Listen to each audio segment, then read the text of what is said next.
देखिए ध्यान,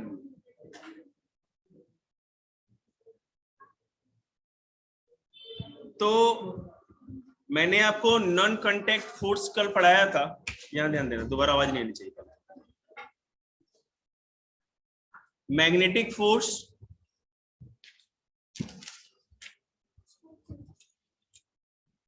अपना काम को बाद में चेक करें।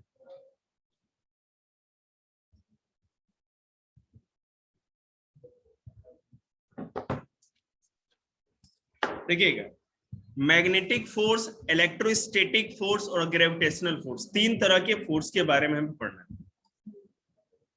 ठीक है, अब ये मैग्नेटिक फोर्स क्या होता है? मैग्नेटिक फोर्स के कारण हमें मैग्नेट का प्रभाव दिखता है। अगर मान लीजिए कोई चीज उस मैग्नेटिक फोर्स के रेंज में है तो चाहे वो टच में ना भी हो, उस चीज को अपनी ओर अट्रैक्ट करता है। अगर कोई आयरन है या फेरस सब्सटेंस, कोई फेरस मेटल कोई भी है, तो जैसे ही वो मेटल के कांटेक्ट में आएगा उसको अपनी तरफ अट्रैक्ट कर लेगा। हाँ बिल्कुल, तो मैग्नेटिक फोर्स ऐसा है। Since a magnet can exert it's magnetic force on iron object from a distance, therefore magnetic force is non contact force. क्योंकि एक दूरी से ही वो फोर्स अप्लाई करता है आयरन के सब्सटेंस पे, इसलिए मैग्नेटिक फोर्स को हम नॉन कांटेक्ट फोर्स कह सकते हैं। आगे देखिए,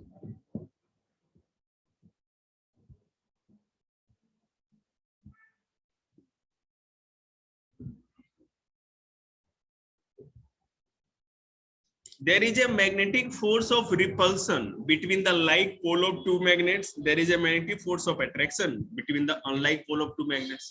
unlike pole होगा तो अट्रैक्शन होगा। वो दो अगर आपने मैग्नेट पे लिए हैं तो आपने देखा दो मैग्नेट जुड़ जाते हैं, एक मैग्नेट दूसरे मैग्नेट को भी अपनी ओर खींच लेता है, मतलब कि उसके साथ जाके अट्रैक्ट हो जाता है। और कभी कभी देखा होगा आपने कि एक मैग्नेट को उसके पास लेके आएंगे तो वो एक दूसरे को रिपेल करेगा, मतलब रिपेल करना मतलब कि दूर फेंकना, समझ रहे हैं? तो जब लाइक पोल होंगे तो रिपल्सन होगा, मतलब दूर दूर भागेगा, और अनलाइक मतलब कि एक का प्लस दूसरे का माइनस हो तब क्या होगा, माने नॉर्थ और साउथ होगा ऐसा, तो क्या होगा, अट्रैक्शन होगा, मतलब अट्रैक्ट होगा।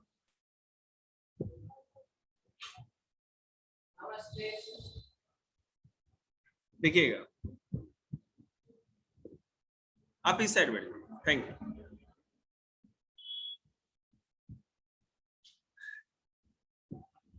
The magnetic force is widely used in our daily life. हमें पता है मैग्नेट का हर जगह हम यूज करते रहते हैं। बेटा आप लोग कुछ काम करिए, आप लोग को पता है कुछ पेपर होगा नजदीक, कुछ काम करना है।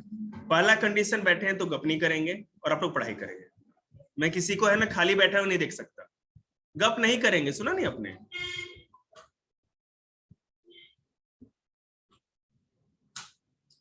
कल मैंने आप लोग को ये इलेक्ट्रोस्टैटिक फोर्स भी बताया था।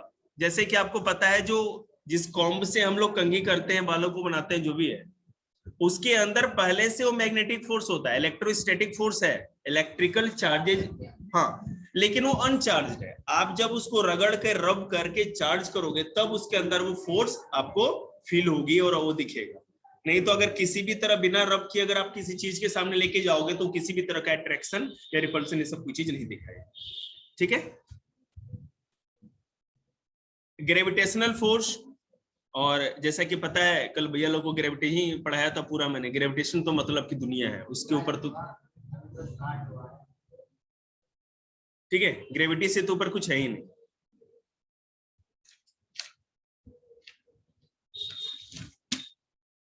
देखिए, हमें पता है कि कोई भी चीज जब हम फेंकते हैं या किसी भी तरह तो लौट के धरती के ऊपर ही आती है, ये अर्थ के ग्रेविटी के कारण है। और एक चीज मैं आपको छोटी सी बात बता दूं जिसको कि लोगों को ज्यादा पढ़ना है अगले। हाँ, क्योंकि स्पेस से बेटा अर्थ की ग्रेविटी लगती है ना। नहीं, लेकिन मैं आपको बताऊंगा, गर्माहट नहीं, तो आप ऐसे नहीं आ सकते ना, स्पेशल सूट पहन के आना होगा, मैं आपको बताऊंगा। देखिए, वैसे सबसे पहले अगर आप केवल सोचते हैं, जैसे वहां पर उतनी हाइट पे सबसे पहली बात है कि टेम्परेचर बहुत लो होगा, सोलर रेडिएशन होता है। हम अपने जैसे ओजोन लेयर से ऊपर चले जाएंगे तो सोलर रेडिएशन होगा, हम लोग तो ऐसे ही मर जाएंगे। ऑक्सीजन की तो है ही बिल्कुल, है ना। दो प्रॉब्लम है। और तीसरा प्रॉब्लम क्या है, जैसे ही हम अर्थ के एटमॉस्फेयर में इंटर करेंगे तो बहुत ज्यादा फ्रिक्शन से जब इतने बड़े बड़े प्लेन में आग लग जाता है तो हम लोग की तो बात ही अलग, कोई भी ऑब्जेक्ट आ ही नहीं सकता। तो स्पेशल टाइप की उसमें मटेरियल कोटिंग की जाती है जो कि उस फ्रिक्शन को सह सके और जिसमें कि प्लेन में आग नहीं लगे, ऐसा होता है।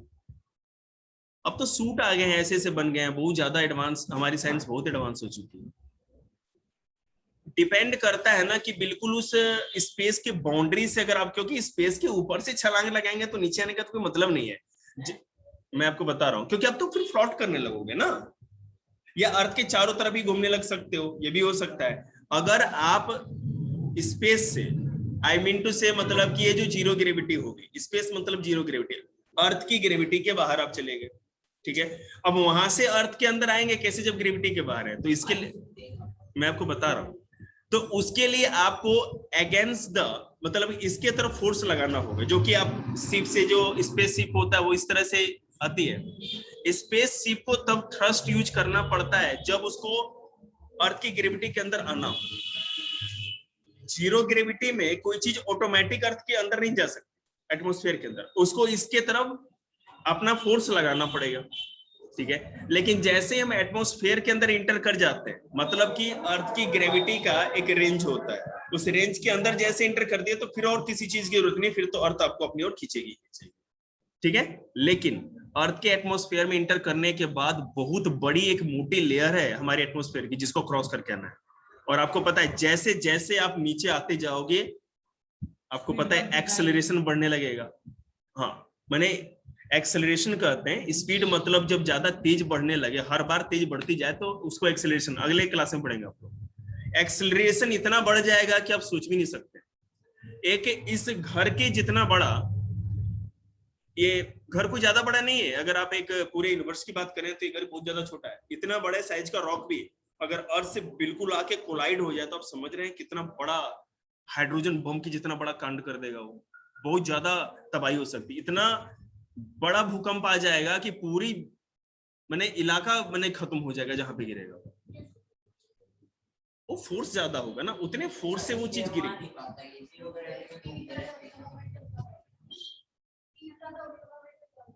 वही बात है ना, अगले क्लास में बहुत कुछ पढ़ने को मिलेगा आपको, लेकिन फिर भी मैं आपको ये बता दूं कि उसमें उसका जो स्पीड होता है ना, इनको तो मोमेंटम नहीं समझा सकते हम, स्पीड जो है वो इतना ज्यादा तेज हो जाएगा कि उसका साइज मैटर नहीं करेगा, फिर वो एक एटॉम बॉम्ब के जैसा काम करेगा, समझ रहे हैं ना। बहुत ज्यादा, जहां गिरेगा वहां तो क्रेटर बनाएगा ही, पहले क्रेटर तो समझते, बहुत बड़ा खड्डा बना देगा। दूसरी चीज क्या होगी, जब धरती के क्रस्ट पे पड़ेगा तो बहुत ज्यादा दूर तक भूकंप पैदा करता है। हाँ, वही बात तो कह रहे हैं ना, अगर आ जाए तो। और वैसे भी क्या होता है, एटमॉस्फेयर दो काम करती है, किसी भी बड़े ऑब्जेक्ट को तो पहले जला करके फ्रिक्शन के द्वारा छोटा कर देती है, पहली बात।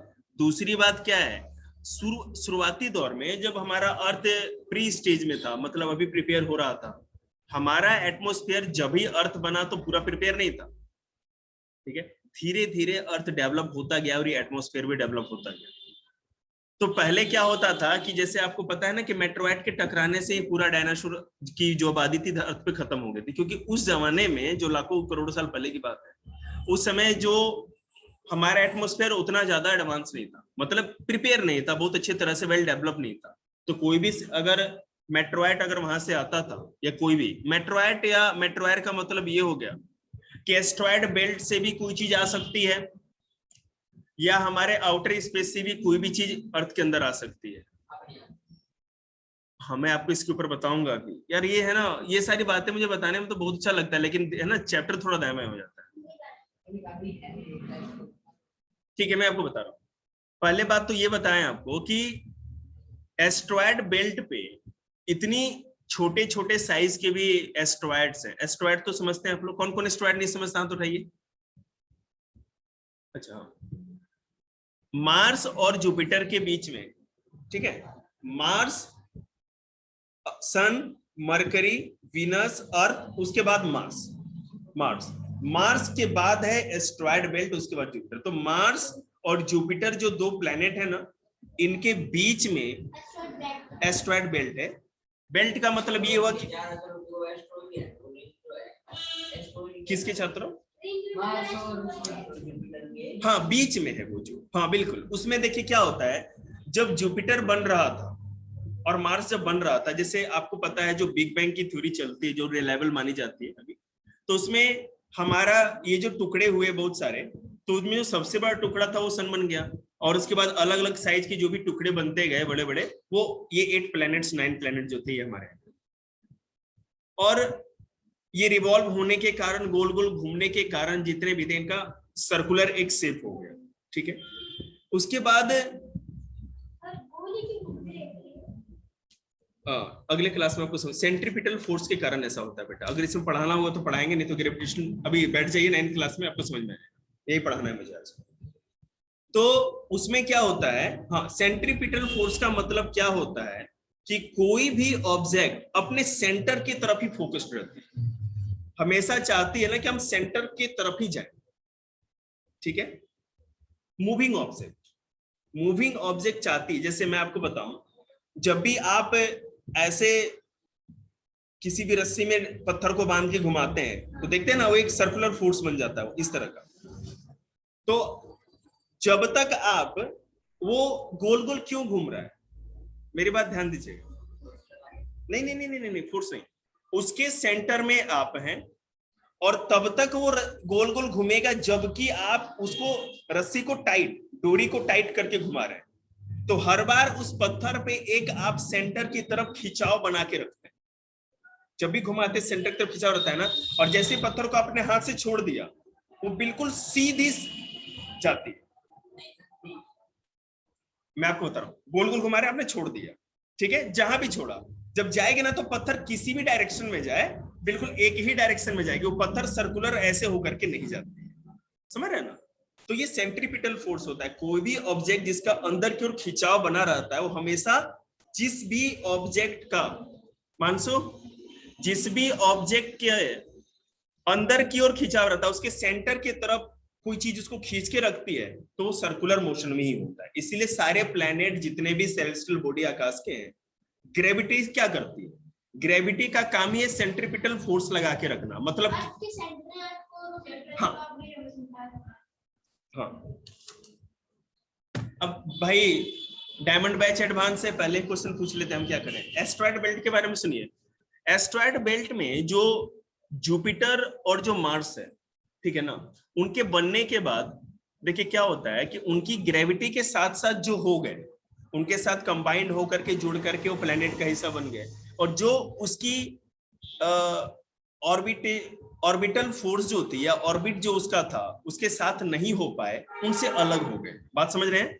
तो अलग हो गए तो एक ऐसे ऑर्बिट में फिक्स हो गए जिस तरह सारे प्लेनेट, आठों के आठों प्लेनेट सन के चारों तरफ एक ओवल शेप के ऑर्बिटल पाथ मतलब होता है कि सर्कुलर, नॉट अ सर्कुलर, हाँ सर्कुलर नहीं होता, बड़े क्लास में होगी तो आपको समझाऊं, ओवल शेप में होता है, अंडे के जैसा, ठीक है ना। जो अर्थ का, मून का, ये जिनका भी ये जो ऑर्बिट होता है वो ओवल शेप में होता है।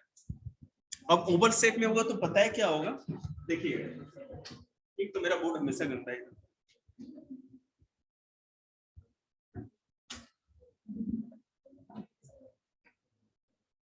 अब अगर मान लीजिए कि ओवल शेप है, नॉट एग्जैक्टली दैट, मतलब ऐसा बिल्कुल नहीं, थोड़ा सा सर्कुलर ही होता है। अब अगर यहाँ सन है तो ओवल शेप में एक कंडीशन वो होगी, 4 जुलाई और 3 जनवरी 2 दिन ऐसे होते हैं जब अर्थ सन के ज्यादा नजदीक होते हैं, ठीक है। अब देखो वो जी नहीं, उस दिन गर्मी नहीं होती, मैं आपको बताऊंगा उसके reason.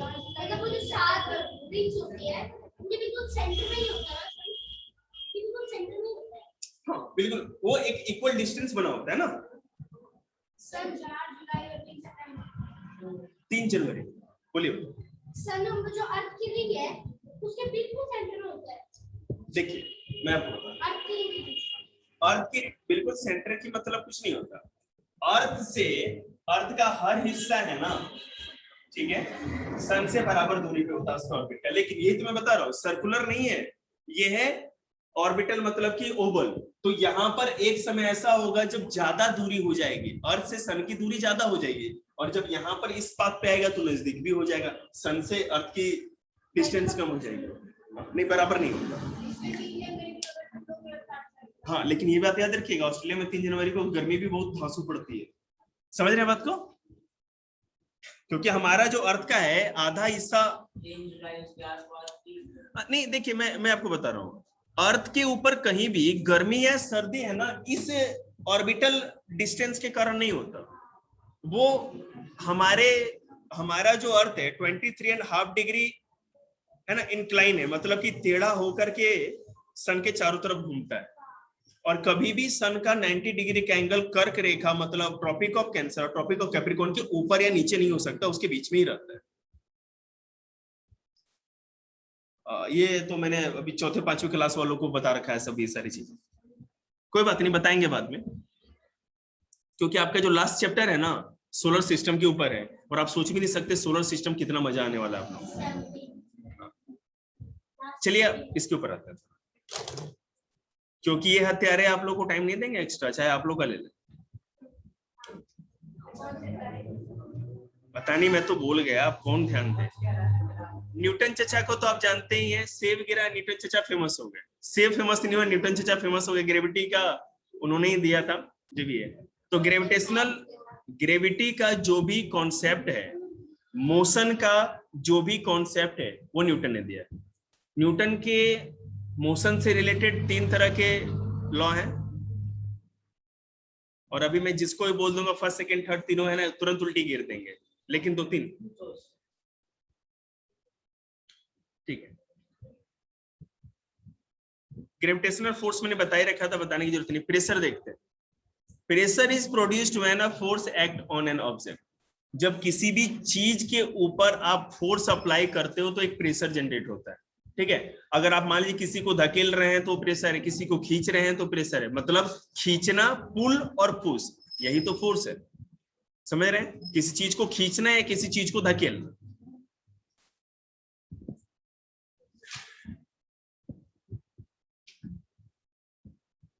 The effect of a force depend on the area of the object on which it acts, ठीक है।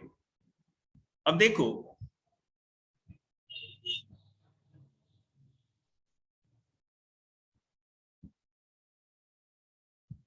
जैसे किसी लकड़ी के अंदर या दीवार के अंदर कोई कील आपको गाड़नी, समझ रहे बात? अगर वहां पर आप क्या करो, एक ईंट, इतने बड़े ईंट को लेकर के अगर उसको मारो तो कील गड़ने में दिक्कत हो, लेकिन वहीं पे छोटे साइज का अगर हथौड़ी जो होती है हमारे यहाँ, थोड़ा छोटा सा हैमर, उससे मारेंगे तो तुरंत का तुरंत वो कील अंदर चला जाएगा। जितना बड़ा एरिया होगा फोर्स उतना ही कम लगेगा, ठीक है। इसीलिए आप अगर आदरणीय श्री 420 में से 20 माइनस करके 400 नंबर वाले बियर भैया की बात करें तो आपने देखा होगा, जब अगर वो बर्फ पे चल रहे हैं, धंस रहे हैं, तो उन्होंने क्या किया, डंडी तोड़ ली, सरफेस एरिया बढ़ा लिया, डंडी तोड़ करके ऐसे ना स्नो शूज बना लिए। स्नो में चलने वाले जो शूज होते हैं तो चौड़े हो गए, तो अब इतना बड़ा एरिया हो गया, तो उस पर चलेगा तो क्या बर्फ में नहीं धंसेगा, क्योंकि जो फोर्स अप्लाई हो रही है वो फोर्स जो लगेगा उस आदमी के वेट से वो फैल जाएगा, बिल्कुल।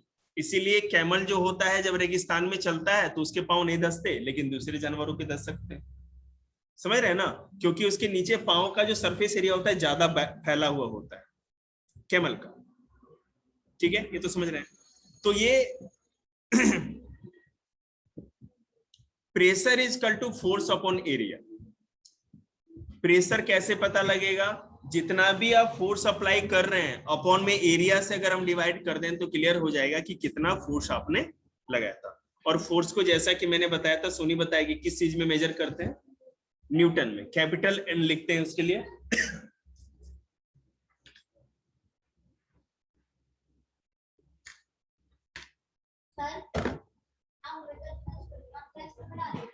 हाँ फोर्स, क्योंकि बेटा यहाँ पर हर बार न्यूटन और एन आपको देखा मिलेगा ना, हाँ ठीक है। प्रेशर को पास्कल में मेजर करते हैं, ओके। पास्कल एक साइंटिस्ट थे, उन्होंने बहुत सारे लॉ दिए थे उसके आधार पे, ठीक है।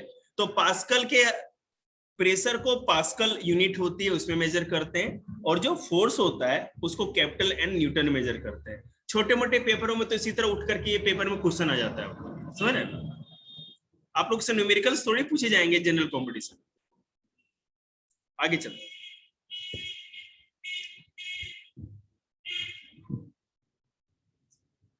the same force can produce different pressure depending on the area over which it acts. When a force acts over a large area of an object, it produces a small pressure. जितना बड़ा area होगा, जितना फैले हुए इलाके में आप अगर वो करेंगे, जैसे देखिए मैं बता रहा हूं, अगर किसी आदमी को, ठीक है, अगर ये पेन अगर मैं चुभाऊं तो उसको दर्द होगा, ठीक है, लेकिन अगर ये चुभाऊं तो उतना दर्द नहीं होगा। सिंपल सी बात है, क्योंकि है ना, ये सरफेस एरिया ज्यादा हो गया तो प्रेशर कम लगेगा, और यहाँ सरफेस एरिया कम है, इसी के आधार पर जो भी होता है, ये नाव या जो चीज तैरती है, ये इसी के आधार पर होता है। बिल्कुल, आप लोग को समझ में आया मैं क्या कर रहा हूँ? आगे देखते हैं। जितना बड़ा एरिया होगा, जस्ट अपोजिट होता है, जितना बड़ा एरिया होगा प्रेशर उतना ही कम लगेगा, और जितना छोटा एरिया होगा प्रेशर उतना ही ज्यादा लगेगा। Explanation of some everybody observation the basis of pressure, ठीक है।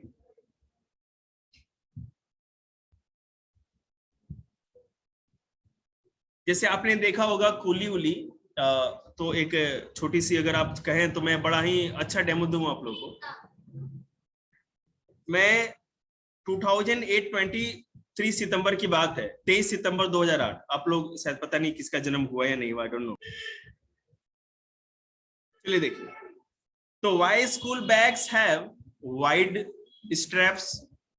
स्कूल बैग जो हमारी होती है उसमें क्यों ना एक रस्सी ही बांध दे, डोरी सी। ऐसे चौड़े चौड़े स्टेप्स क्यों होते हैं, स्ट्रिप जो होती है। बिल्कुल, हमारा ये जो बैग है, जैसे और आपने देखा हो ना, हाइकिंग पे जाते हो, चौड़े चौड़ी पट्टियां होती हैं उनकी, बिल्कुल, और इतना बड़ा, उसके बाद एक कमर पे भी बेल्ट लगाने का हो जाता है, क्योंकि ज्यादा से ज्यादा वो आपके हैंड में, शोल्डर में या आपके चेस्ट में वो चुभे नहीं, क्योंकि फिर आप पे वो ज्यादा मसल पे वो क्या कहते हैं, स्ट्रेन दे सकता है सरफेस एरिया को बढ़ाने के लिए। तो कोई अगर बच्चा हो स्कूल जा रहा हो तो पूछिए भाई ये बैग की स्ट्रिप क्यों चौड़ी है, उससे पूछिएगा तो बताएगा। Why a sharp knife cuts better than a blunt knife? अगर कोई ज्यादा धार वाला चीज है तो उससे आदमी की मुंडी अच्छे से उड़ जाती है, सरफेस एरिया कम होता है ना। बिल्कुल। Why the tip of a needle is sharp? जो निडल की टिप होती है शार्प क्यों होती है? और कागज में या किसी भी चीज में, कपड़े में हमको सिलाई करनी होती है। अब जो माला हम लोग पिरोते हैं, माला पिरोने के लिए ना बड़ी, माला पिरोने के लिए बड़ी सी निडल आती है ना, देखा होगा आपने, और उसकी जो आगे वाली जो हिस्सा होता है ना, वो साफ नहीं होता, मतलब वो थोड़ा ब्लंट सा होता है, क्योंकि इसे तेजी से वो फूलों को डालना होता है। लेकिन मैंने क्या हुआ ना, ये जो मेरा ये बनाया है मैंने खुद से, तो इसमें मेरे पास वो माला वाला क्यों मजबूत है वो, ठीक है ना, बहुत मोटी निडल आती है। स्वेटर, हाँ स्वेटर बनाने वाली और भी मोटी होती है, तो इसलिए मैंने क्या किया ना, दो दो पेज को लेकर के सुराख कर करके इस तरह कर करके पूरा बड़ा कर दिया, क्योंकि एक बार में तो जाएगा ही नहीं वो, क्योंकि ब्लंट होता है। Why the depression is much more when a man stand on the question then when he lies down on it. जमीन पे आप गिरते हैं ना तो आप ठाए हो जाते हैं ऊंचाई से, लेकिन वहीं अगर गद्दे बिछे हुए हो तो कोई दिक्कत नहीं। बार बार बच्चे है ना, वो क्या होता है मंकी जंपिंग, क्या वो मिकी माउस वाला कूदते रहते हैं। नहीं, मैं आपको बता रहा हूँ, अच्छा क्वेश्चन है। आप जब गिरोगे ना तो वो शॉक एब्जॉर्बिंग का काम करेगा, उस झटके को सहेगा। जैसे आप गद्दे पे गिरते तो क्या होता है, गद्दा वो फैल जाता है, गिरते ही वो है ना फैलेगा, समझ रहे हैं कि नहीं, ऐसा होता है। तो यहाँ पर साइंस चल रहा है और बच्चे, पूरी दुनिया मटर पनीर के पीछे पड़ी रहती है और बच्चे मिक्की माउस के पीछे। मैंने तो देखा कि बच्चों के साथ साथ है ना, देखे कोई ना देखे तो दादा भी लग जाता है। क्योंकि बच्चों में और दादाजी में कोई अंतर नहीं होता, समझ रहे ना, क्योंकि दादाजी उतने ही अकेले हैं जितने बच्चे। बच्चे को कोई है ना क्या कहते हैं, वो नहीं देता है टेंशन, चल ठीक है कर ले, मम्मी अच्छा हुआ, हाँ चल ठीक है, समझ रहे ना, ऐसे होता है। प्रेशर एक्सर्टेड बाय लिक्विड्स, देखिएगा ये साइंस है, ये जो बता रहे हैं बहुत इंपॉर्टेंट है। आपको पता है कि the substance such as water, oil, alcohol, petrol, mercury etcetera are liquids, all of liquids exert pressure, इनका भी प्रेशर होता है, ठीक है। अब ऐसा नहीं है कि लिक्विड है या एयर है तो उनका प्रेशर, हर चीज का प्रेशर होता है। अब लिक्विड का प्रेशर देखिए दो जगह होता है, डोंट टॉक, बात करने के लिए तो बुलाता ही नहीं किसी को, या तो वो वॉल के ऊपर, अगर बेटा मान लो कि इस थर्मस के अंदर अगर पानी है, मैंने झूठ के बोलूं चाय है, तो इसके जो चारों तरफ ये दीवार है, इस दीवार है जो वॉल, उसके ऊपर भी प्रेशर लग रहा है और नीचे भी प्रेशर लग रहा है, ठीक है। लिक्विड का हर जगह प्रेशर होता है। ऊपर की ओर प्रेशर तब होगा जब ये गर्म हो, और मैं इसको अगर बंद कर, जैसे नहीं थम्स अप पीते हैं आप लोग, हिला करके एक बार खोल के देखो मुझे, तो आपको पता ही होगा वो तेजी से बाहर क्यों निकलता है, कौन सा रीजन है वो, तो और क्या प्रेशर किस चीज से बन जाता है पता है आपको, कार्बन डाइऑक्साइड गैस के कारण। जब हिलाते हैं ना, जितने भी कोल्ड ड्रिंक्स होते हैं ना, उसका टेस्ट थोड़ा सा खट्टा होगा, हल्का सा, एकदम सौर हल्का सा लगेगा। आप जैसे पेप्सी या फैंटा पीते हो तो कोई भी चीज, उसमें क्या होता है, नहीं उसमें नहीं होता, क्योंकि वो उस टाइप की ड्रिंक्स नहीं, एक तरह का जूस हो गया। प्रेशर नहीं, वही कर रहे हैं ना, क्योंकि वो जूस होता है, वो कोल्ड ड्रिंक नहीं होता, क्योंकि उसमें CO2 गैस नहीं होती है। तो जैसे अगर आप इस तरह हिला देंगे ना, और अगर अचानक खोलेंगे तो पूरा प्रेशर जनरेट हो जाता है CO2 का, और एक साथ वो बाहर निकलना चाहती है। हाँ, वो सैंपिन जब जीतते होते हैं ना बड़े बड़े गेम उम, जैसे खिलाड़ी विलाड़ी, तो पीने का तो पता नहीं, लेकिन सबको नहलाने का काम पूरा करते हैं। हाँ, तो बड़ी खुश है।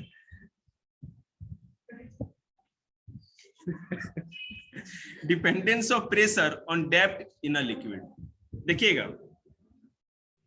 अब मैं आपको एक एग्जांपल दूंगा, ये क्वेश्चन भी आता है आप लोगों के पेपर में बहुत बार। ये वाला पिक्चर देखिए, देखिए अगर एक टैंक पूरा पानी से भरा हुआ, बेटा चेक करके नंबर डाल के सब लेके आएंगे, ठीक है। एक टैंक पूरा भरा हुआ पानी से, तो सबसे अधिक प्रेशर उस पानी का कहां होगा, सबसे नीचे साइड में होगा, पता है आपको, ठीक है। वो टंकी जो होती है, टैंक जो होगा भरा होगा, तो सबसे नीचे जो बॉटम के जगह पर अगर आपको नलका लगा दो या कुछ कर दो, तो वहां पे बहुत ज्यादा प्रेशर, ऊपर से पानी का ज्यादा प्रेशर सबसे नीचे ही होगा। गुड, पानी कम होता जाएगा, हाँ प्रेशर घटता जाएगा, बिल्कुल, क्योंकि ऊपर से वजन कम होता जाएगा। निश्चित रूप से अगर कोई कूली है, उसके सर के ऊपर 4 सूटकेस एक एक करके आप उतारते जाओ, लास्ट में जस्ट चिल।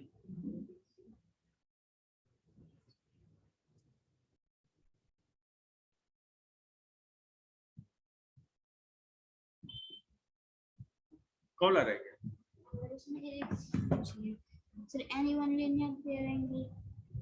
ये हिमांशु दीदी बताएगी, उससे पूछ लो, भी टाइम नहीं।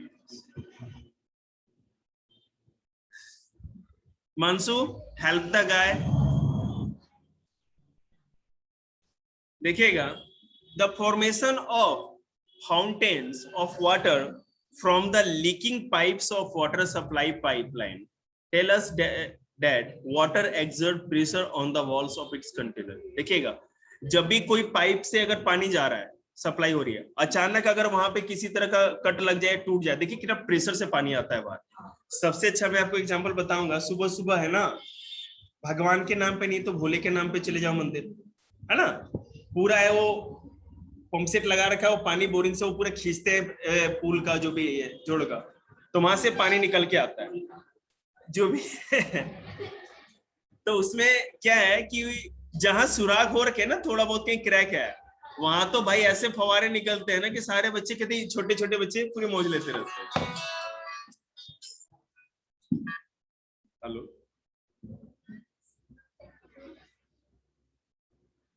देख हम तो भैया बस पूजा करते हैं और घर आ जाते हैं, क्योंकि हमें पता है ना वो पानी कहां से आ रहा है। देखिएगा प्रेशर एक्सर्टेड बाय गैसेस, तो पानी से कैसे प्रेशर होता है आप समझ ही रहे हैं, और गैसेस भी प्रेशर क्रिएट करती है, ये तो सबको पता ही है। Air pressure arises due to the constant collision of the tiny molecules of the gases present in air with the walls of the container in which it is enclosed. ले जा बेटे, जिस भी कंटेनर के अंदर वो एयर होती है, जैसे आपने देखा है गैस सिलेंडर है, मतलब आप लोग ट्राई नहीं करिएगा, लेकिन जैसे अगर खोल जाए ओपन हो जाए, देखते हैं कितनी तेजी के साथ वो गैस बाहर आता है, ठीक है, बहुत तेजी से। और अगर किसी ने माचिस वाला स्टंट कर दिया या हंसने पे जिनके दांतों से चिंगारी आ जाती है, तब तो समझिए घर में विस्फोट होके रहेगा। आगे देखिए,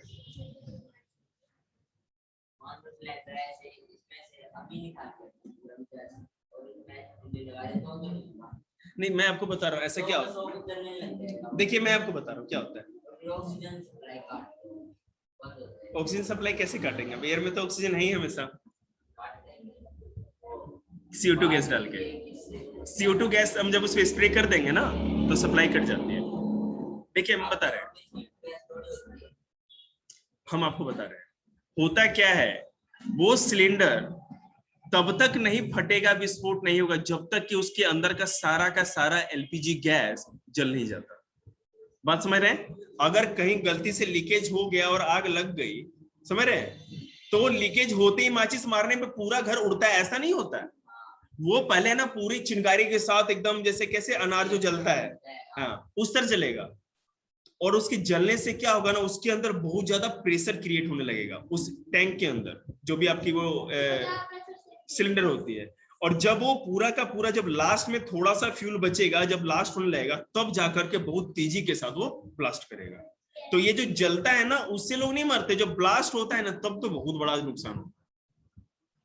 तो अगर जल भी रहा है ना, तो मतलब उस पे ये है कि आपको यही करना चाहिए कि घर के जितने कंबल उम्बल ले आकर के डाल दो। अब उससे क्या होगा पता है आपको?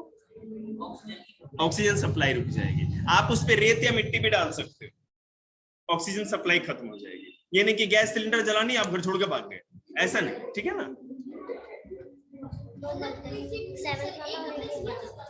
जी बोलिए। हाँ गीला कपड़ा भी ठीक है, गीला कपड़ा भी ठीक है। अच्छा थोड़ा शांत, गप के लिए नहीं बुलाए हैं, थोड़ा बच्चों को पढ़ा लेने दीजिए हमें। Keep quiet. अब देखिए एयर का प्रेशर इस तरह पता चलता है कि अगर हम बलून को फूंकते हैं तो उस प्रेशर के कारण क्या होता है, बलून फूल जाता है, और जैसे ही उसके माउथ को हम खुला छोड़ेंगे तो प्रेशर के साथ हवा बाहर आती है, ठीक है? इसमें भी होती है नहीं, इस सारी गैसेज होती है, हम उसे फूंकते हैं तो कार्बन डाइऑक्साइड, ऑक्सीजन सब कुछ जाता है, इसमें कोई इशू नहीं। नहीं उसके अंदर नहीं होता, मैं बलून की बात कर रहा हूं। देखिएगा, the high air pressure produced by the gas molecule on the wall of balloon causes it to expand and get inflated. जब आप मुंह से फूंक मारते हो, या अब तो बलून फुलाने वाली वो मशीन से आ गई है, कोई मुंह से फूंक भी नहीं मारता। नहीं तो पहले जिसके घर में बर्थडे हो ना, तो बोलता है भाई समोसे तो खिलाएगा, रसगुल्ले, लेकिन बलून फुलवा फुलवा के गाल का एक साइज करवा लेगा। क्या ले एक पैकेट फुला, सबको एक एक पैकेट दे दिया, बोले सुन हमने समोसे नहीं खाने, अपना बर्थडे अपने घर पे रख। और जब से सुन लिया है बच्चों ने ना कि मशीन आ रखी है फुलाने वाली, या तो आदमी बुला लेते हैं 200-500 में। हमें ऐसा करना पड़ा था 1-2 बार।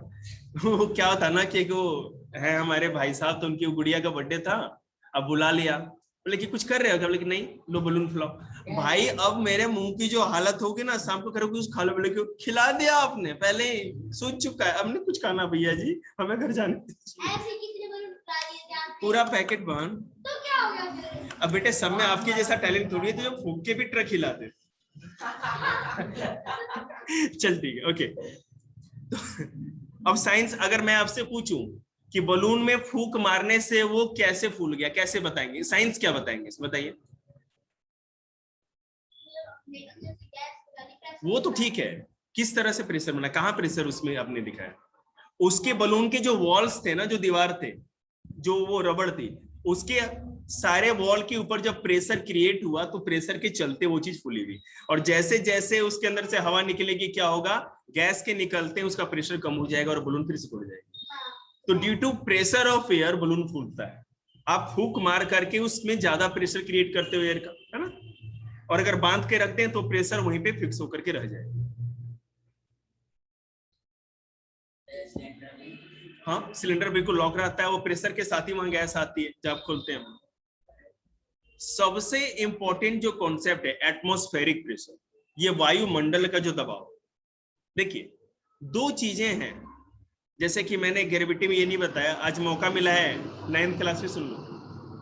हम लोग के ऊपर अर्थ की ग्रेविटी लगती है इसलिए हम अर्थ पे टिके हैं, और हम लोग भी अर्थ को अपनी ओर ऊपर की ओर खींचते हैं इसलिए हम लोग टिके हैं। एक इसमें और भी चीज मैटर करती है, इसमें इस ग्रेविटी के साथ और हमारे ग्रेविटी के साथ साथ एटमॉस्फेरिक प्रेशर भी मैटर करता है। एटमॉस्फेयर का हमारे ऊपर जो प्रेशर है वो हमें ऊपर से दबा के रखता है, ये भी याद रखिएगा। तो एटमॉस्फेरिक प्रेशर और प्लस में ग्रेविटी, ये दोनों चीज अप्लाई होती है तब हम लोग धरती के साथ टिके रहते हैं। समझ रहे हैं? हो सकता है कि फिर ग्रेविटी जो आपकी है ना, ग्रेविटी का जो फोर्स है वो थोड़ा कम अप्लाई, जैसे कि मैं आपको बताऊं जैसे मून के ऊपर है, यही तो कारण है। एक देखो अर्थ का मास ज्यादा है मून से, एक तो ये, और दूसरा क्या है, मून पे कोई भी एटमॉस्फेयर नहीं, इसलिए हम लोग वहां पे 1/6 ग्रेविटी है। यहाँ पांव रखो तो फिर छलांग लगा के 6 कदम आगे जाते हैं हम लोग, इस तरह।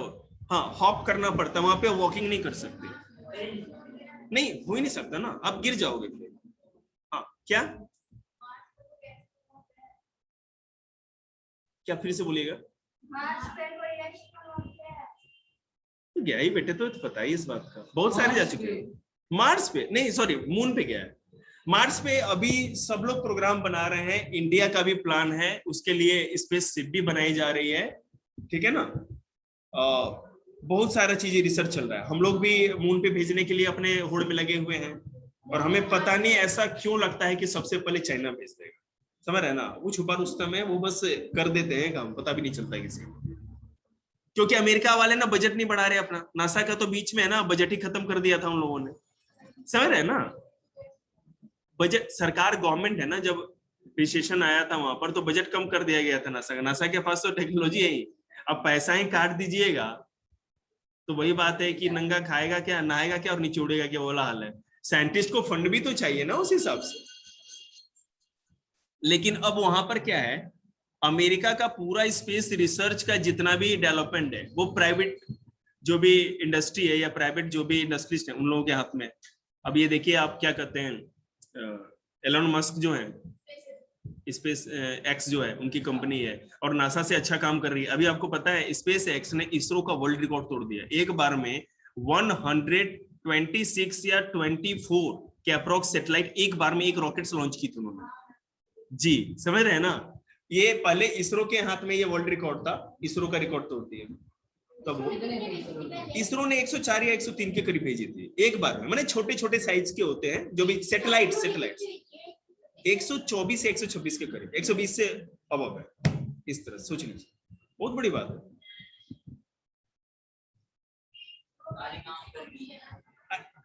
हाँ जी, हाँ अभी एक कुछ क्या कहते हैं आया था अभी न्यूज में, जिसमें 3-4 लोगों को है ना स्पेस में इसी तरह सैर और करा के क्या कहते हैं घुमा फिरा करके लेकर के आ गए। लेकिन वो बात है कि उसमें पैसे का बहुत ज्यादा खर्च है, और इस तरह धीरे धीरे ये वर्ल्ड में तो होता ही रहेगा।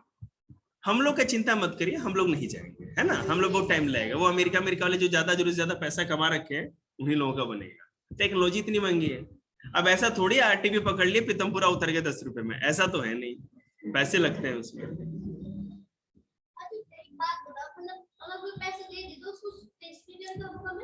क्यों नहीं मिल सकता बेटे, बिल्कुल मिल सकता है। स्पेस टूरिज्म ही तो है, वो प्राइवेट कंपनी है, उन्होंने टिकट के पैसे बनाए, अब पैसे भरो और करो। अभी तो एक्सपेरिमेंटल था, मतलब कि 3-4 लोगों को भेजा गया है, और स्पेस टूरिज्म तो आज के डेट में सबसे बड़ा मतलब इंडस्ट्री बनता जा रहा है।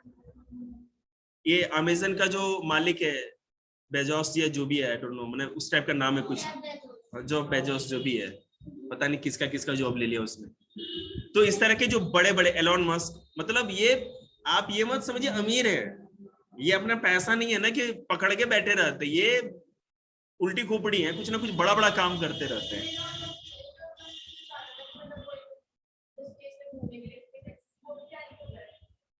वो तो मैंने कमाल का इंसान है।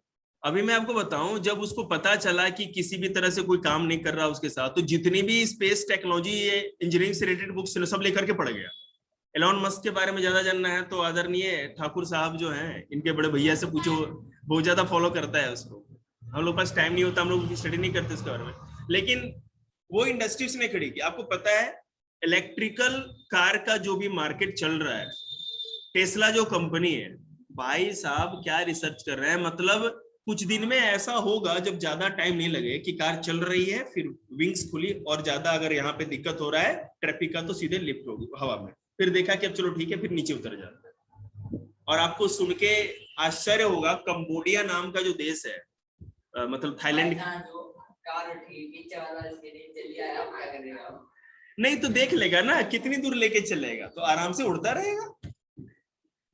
देखिए हम बता रहे हैं आपको उसमें, खैर वो तो खैर कॉमेडी हो गया। अब थोड़ी साइंस के बारे में बात करें। कंबोडिया में जो इंजीनियरिंग कॉलेज का एक स्टूडेंट था, तो उसने क्या किया ना, एक ड्रोन बना लिया, उसका इंजन बड़ा करके वो 60 केजी तक के वेट को लिफ्ट कर सकता था।